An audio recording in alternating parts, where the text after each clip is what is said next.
Saya menyukai desain rumah yang memiliki banyak ruang penyimpanan dan memiliki konsep saving space. Karena menurut saya rumah yang nyaman itu rumah yang bisa memanfaatkan space yang cukup untuk kebutuhan dan fungsi yang diperlukan. Halo, nama gua Tovan Siagian.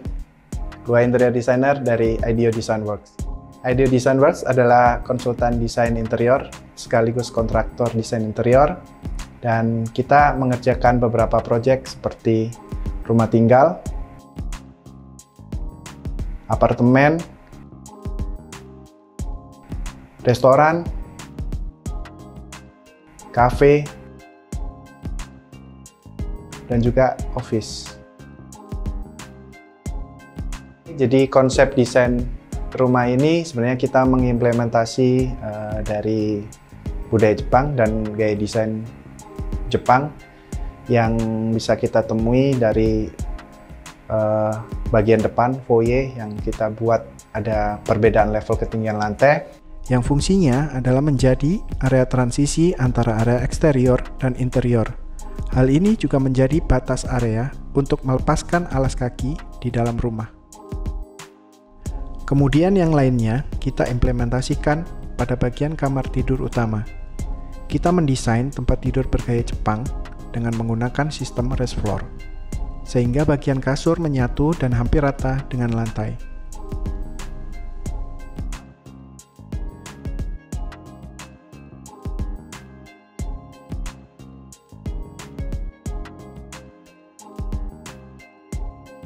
Saya itu sukanya yang simple, rapi, nggak boleh ada kabel.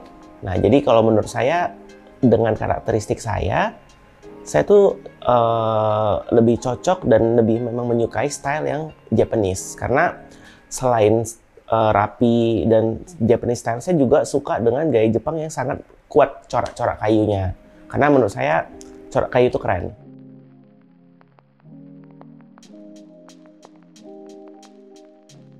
Spot favorit, yang pasti kamar, mau kamar saya pribadi sama suami atau kamar anak sih. Kalau kamar saya itu kebetulan semuanya sesuai sama yang saya mau desainnya. Pertama mulai dari lemari, karena saya suka banget belanja baju, jadi lemari saya menurut saya cukup mumpuni untuk mengumpulkan semua koleksi baju saya.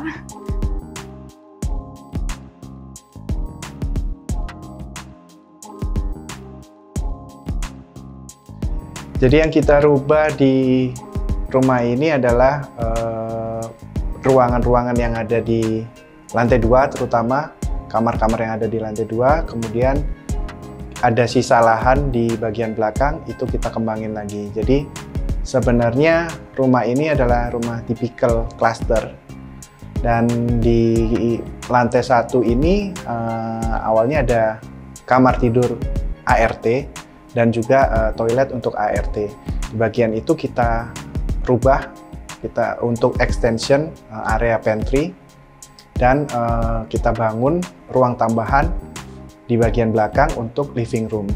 Kemudian di lantai atas sebenarnya ada 2 ruang tidur anak, jadi kita rubah menjadi 1 kamar tidur anak. Jadi ruangan yang kita dapat lebih besar. Kemudian ada 1 kamar mandi di dalam, di tempat tidur belakang, ruang tidur belakang itu juga kita rubah supaya kita dapat kamar tidur yang lebih besar. Mungkin kalau di rumah saya ini yang tidak umum itu adalah tangga ya. Tangga yang akses ke area service room itu kan berada di area tambahan yang kita bangun menggunakan area kosong di belakang rumah. Nah, untuk menghemat space, itu tangganya itu kita bikin sedemikian rupa, hasil kreasi interior design ini, jadi tangganya itu berfungsi seperti lemari, jadi bisa digeser.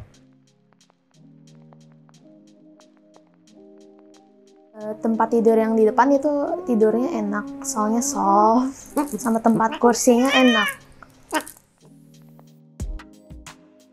Aku suka di kamar aku itu soalnya ada tempatnya nyaman, dingin, sama kebanyakan barang-barang aku di sana. Jadi aku bisa ngambilnya cepet, nggak usah bolak-balik. Kalau kita lihat layout rumah bangunan ini, sebenarnya hampir keseluruhan lahan yang kita punya itu hampir semuanya dibangun. Cuman kita sebisa mungkin menyiasati ada area terbuka di dalam rumah ini. Jadi kita menyisakan sedikit ruang di bagian tengah untuk kita fungsikan sebagai taman. Nah, taman ini sendiri fungsinya untuk area sirkulasi udara dan juga pencahayaan alami supaya bisa masuk ke dalam interior dengan maksimal. Selain itu, kalau kita lihat di area belakang ini, kita punya level plafon yang cukup tinggi. Jadi kita punya void di sini dan yang bisa kita manfaatkan untuk menjadi skylight supaya cahaya matahari juga membantu masuk ke dalam interior dengan maksimal. Jadi ruang yang di belakang ini nggak terlalu gelap, karena kalau kita tahu di klaster kan pasti bangunannya semuanya mepet-mepet ya. Jadi agak susah kalau misalnya kita bangun full tapi pengen matahari tetap masuk. Jadi kita menyiasatinya dengan menggunakan skylight dan juga menyisakan ruang di tengah sebagai taman itu tadi.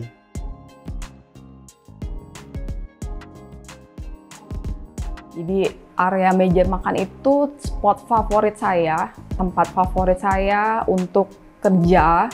Karena di situ tuh bisa banyak melakukan banyak aktivitas. Jadi saya bisa kerja, saya bisa makan siang bareng sama anak saya bisa ngobrol-ngobrol sama anak saya.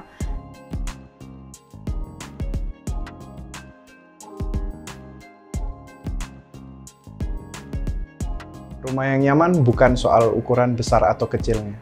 Rumah yang nyaman adalah bagaimana kita menata setiap hal yang ada di dalamnya supaya selaras dengan aktivitas dan kebutuhan kita sehari-hari.